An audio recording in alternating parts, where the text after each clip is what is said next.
অসম লেখিকা সমাজৰ সুখ্যাতি উপ সমিতিৰ উদ্যোগত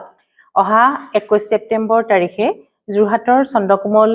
বেজবৰুৱা মহাবিদ্যালয়ৰ টিয়কত অনুষ্ঠিত তাত আমাৰ এখন সুখ্যাতি সন্মিলন আমি অনুষ্ঠিত কৰিবলৈ লৈছো আমাৰ যোৰহাট জিলা লেখিকা সমাজৰ আতিথ্যত এই সুখ্যাতি সন্মিলনখনৰ মূল উদ্দেশ্য হ'ল 15 বছৰ বয়সৰ পৰা 30 বছৰ বয়সলৈকে যিখিনি কিশোৰী আৰু যুৱতীসকলৰ সাহিত্যৰ লগতে সামাজিক সাংস্কৃতিক আৰ্থিক বিষয়বিলাক আমি আগবঢ়াই লৈ যোৱা আৰু তেওঁলোকৰ প্ৰতিভা বিকাশৰ বাবে এক উপযুক্ত মঞ্চ দিয়া এই সভাত আমি সুখ্যাতি উপসমিতিয়ে এটা গুৰুত্বপূৰ্ণ পদক্ষেপ ল'বলৈ আগবাঢ়িছো যে আমি অসমৰ 2025 হায়াৰ ছেকেণ্ডাৰী পৰীক্ষাত যিগৰাকী শ্ৰেষ্ঠ ছাত্ৰী শিক্ষাৰ্থী তেওঁক আমি এটা বঁটা প্ৰদান কৰিবলৈ বিচাৰিছো আৰু ডিব্ৰুগড় বিশ্ববিদ্যালয়ৰ স্নাতক পৰ্যায়ত যিগৰাকী ছাত্ৰী শ্ৰেষ্ঠ শিক্ষাৰ্থী তেওঁলোক দুগৰাকীক আমি বঁটা প্ৰদান কৰিবলৈ বিচাৰিছো আৰু স্নাতকোত্তৰ পৰ্যায়ত ডিব্ৰুগড় আৰু গুৱাহাটী বিশ্ববিদ্যালয়ৰ দুগৰাকী শ্ৰেষ্ঠ ছাত্ৰী শিক্ষাৰ্থী হ'ব তেওঁলোক দুগৰাকীক আমি বঁটা প্ৰদান কৰিবলৈ বিচাৰিছো লগতে খেল বিষয়টো আমি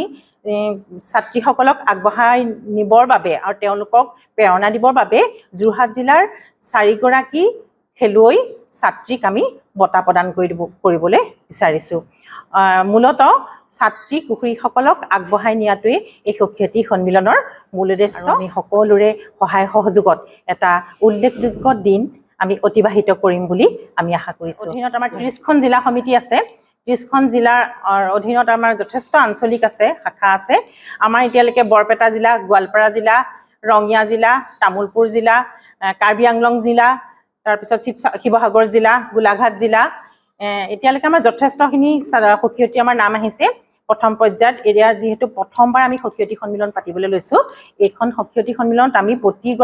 প্ৰতিখন জিলাৰ পৰা আমি দুগৰাকীকে সুখ্যাতিক আমি আমন্ত্ৰিত কৰিম আৰু আমন্ত্ৰিত কৰিছো আমি তেওঁলোকক আমি ইয়াত থকা খেৰৰ ব্যৱস্থা কৰি দিম আৰু তেওঁলোকক আমি এই দিনটোত আপ্যায়ন কৰিম চন্দ্ৰকোমল বেজবৰুৱা মহাবিদ্যালয়ৰ আমাৰ ছাত্ৰীসকল আমাৰ লগত আছে গতিকে তেওঁলোকৰ প্ৰতিভাসমূহ লগতে সৃষ্টিসমূহ আমি এটা স্থায়ী ৰূপ দিব বিচাৰিছো তেওঁলোকৰ মাজত আমি এখন কাব্য সংকলন আমি প্ৰস্তুতি দিহা কৰিছো তাত আমাৰ সুখ্যাতিসকলৰ একোটাকে কবিতা প্ৰকাশ পাব